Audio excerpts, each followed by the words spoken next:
Hello everyone.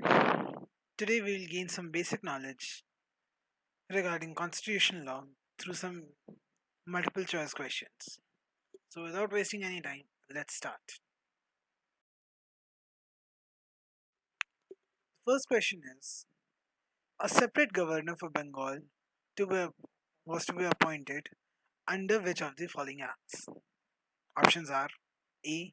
Pitt's India Act of 1784, B. Charter Act of 1793, C. Charter Act of 1733, or D. Charter Act of 1753. The correct answer to this question is option D, that is Charter Act of 1753. The next question is which article ensures abolition of titles? Options are A. Article 16, B. Article 17, C. Article 18, or D. Article 19. The correct answer to this question is option C, that is Article 18. So let's see what does Article 18 states. Now let's discuss Article 18. Article 18 states abolition of titles. It states that Clause 1 no title not being a military or academic distinction shall be conferred by the state.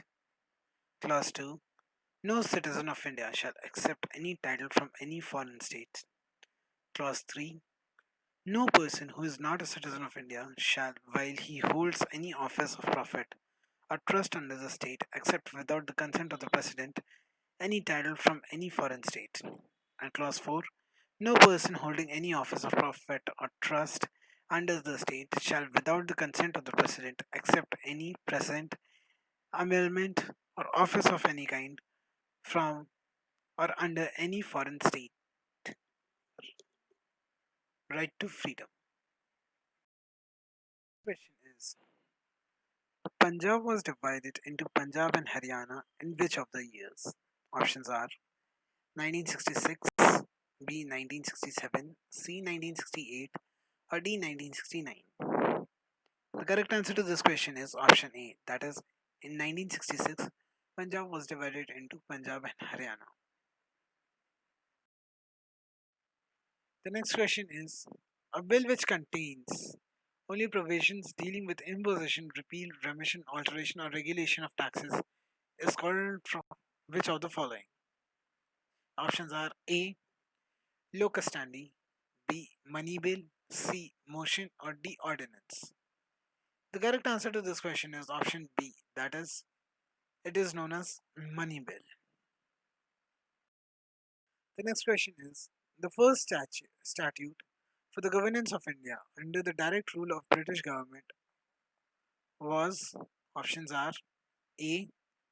Government of India Act 1858, B. Government of India Act 1861, C. Government of India Act 1892, or D. Government of India Act 1915. The correct answer to this question is option A, that is Government of India Act 1858. The next question is which article is described as the heart and soul of the Constitution? Options are A. Article 20, B. Article 32, C. Article 36, or D. Article 50. The correct answer to this question is option B, that is Article 32. So now let's see what does Article 32 states. Let's now see what does Article 32 states. Article 32 states remedies for the enforcement of right conferred by this part. Clause 1 states that the right to move to the Supreme Court by appropriate proceedings for the enforcement of the rights conferred by this part is guaranteed.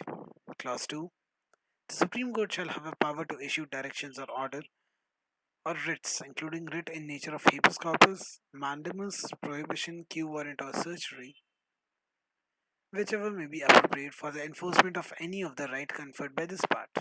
Clause 3 without prejudice to the powers conferred on the Supreme Court by Clause 1 and Clause 2, the Parliament may by law empower any other court to exercise within the local limits of its jurisdiction all or any of the powers exercisable by the Supreme Court under the Clause 2.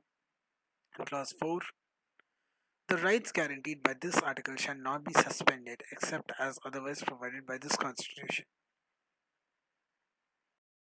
The next question is, in which constitutional amendment an authoritative text of the Constitution in Hindi was provided to the people of India by the President? Options are A. 57th Constitutional Amendment Act 1987, B. 58th Constitutional Amendment Act 1987, C. 59th Constitutional Amendment Act 1988, or 61st Constitutional Amendment Act 1988. The correct answer to this question is option B, that is 50th Constitutional Amendment Act 1987. The next question is, the term of the Comptroller and Auditor-General is of how much duration? Options are A. 4 years, B. 5 years, C. 6 years, D. Not fixed. The correct answer to this question is option C, that is the term of the Comptroller and the Auditor General is 6 years. The next question is, which act enabled the Governor General to associate representatives of the Indian people with the work of the legislation by nominating them to his expanded council? Options are A. The Government of India Act 1858, B. The Government of India Act 1861, C. The Government of India Act 1892, and D. The Government of India Act 1915. The correct answer to this question is the Government of India Act 1861. The next question is, which article is related to equality before law? Options are A. Article 13, B. Article 14, C. Article 15, and D. Article 16. The correct answer to this question is option B, that is Article 14 is related with the equality before law. So let's see what this article states and tells us. Article 14 states equality before law.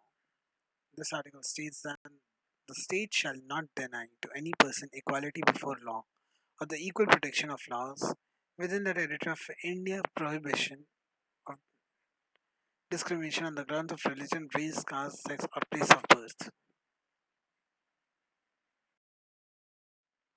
The next question is, which article is for protection against arrest and detention in certain cases? Options are A. Article 24, B. Article 23, C. Article 22, and D. Article 21. The correct answer to this question is option C, that is Article 22. It deals with protection against arrest and detention in certain cases. So let's see and understand what does Article 22 states and tells us. Now see what does Article 22 gives us. It states protection against the arrest and detention in certain cases. Clause 1 states that no person who is arrested shall be detained in custody without being informed as soon as may be of the grounds for such arrest, nor shall he be denied the right to consult and to defend any legal practitioner of his choice. Clause 2 states that every person who is arrested and detained in custody shall be produced before the nearest magistrate within a period of 24 hours of such arrest, excluding the time necessary for the journey from the place of arrest to the court of the magistrate, and no such person shall be detained in custody beyond the said period without the authority of the magistrate. Clause 3 states that nothing in Clause 1 and Clause 2 shall apply to A. To any person who for the time being an enemy alien, or B. To any person who is arrested or detained under any law providing for the preventive detention. Clause 4. No law providing for the preventive detention shall authorize the detention of a person for longer than 3 months unless the advisory board consisting of a person who are or have been or are qualified to be appointed as judges of the High Court has reported before the expiration of the said period of 3 months and that there is, in its opinion, sufficient cause of such detention. Clause 5. When any person is detained in pursuance of any order made under any law providing for the preventive detention, the authority making the order shall, as soon as may be, communicate to such person the grounds on which the order has been made, and shall afford him the earliest opportunity of making the representation against the order. And now, last clause 6. Nothing in clause 5 shall require the authority making any such order as is referred to in that clause to disclose facts which an authority considers to be against the public interest to disclose. The next question is, in which Constitutional Amendment Act Goa was made a full-fledged state with state assembly? Options are A. 43rd Constitutional Amendment Act 1977, B.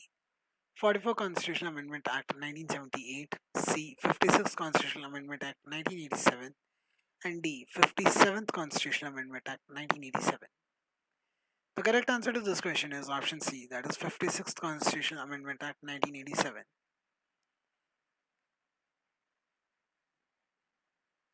In 56th Constitutional Amendment Act 1987, Goa was made a full-fledged state with state assembly, but Daman and Diu stayed as union territory.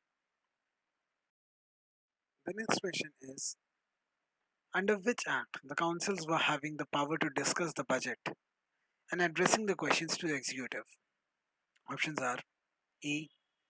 The Government of India Act 1858, B. The Government of India Act 1861, C. The Government of India Act 1892, or D. The Government of India Act 1915. The correct answer to this question is option C, that is Government of India Act 1892. The next question is, who appoints the judges of the Supreme Court? Options are A. Prime Minister, B. Lok Sabha, C. Rajya Sabha, or D. President. The correct answer to this question is option D, that is President. Every judge of a Supreme Court is appointed by the President after the consultation with Chief Justice of Supreme Court, that is the Chief Justice of India. The next question is, a Supreme Court judge must have been a High Court judge for at least, options are A. 4 years, B. 5 years, C. 7 years, and D. 10 years. The correct answer to this question is option B, that is 5 years.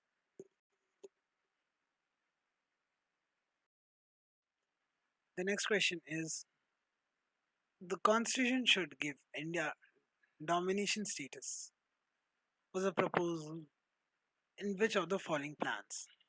Options are Cabinet Mission Plan, B. Cripps Mission, C. Mountbatten Plan, or D. Salmon Commission. The correct answer to this question is option B, that is Cripps Mission. In 1942, Sir Stafford Cripps came with a draft declaration on a proposal of the British government, which stated that the constitution should give India its domination status. The next question is, how much time it took for a Constituent Assembly to finalize the constitution? Options are A. 2 year 11 months 18 days, B. 2 years 9 months 8 days, C. 2 years 7 months 18 days, or D. 2 years 5 months or 20 days. The correct answer to this question is option A, that is 2 years 11 months 18 days. The next question is, who was the first president of India?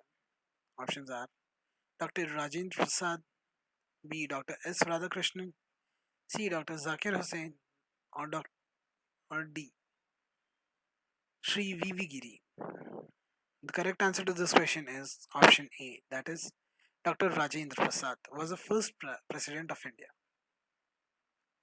He served as the president of India from 26th January 1950 to 13th May 1962. The next question is, the Constitution is the supreme law of land. It is protected by which of the following? Options are A.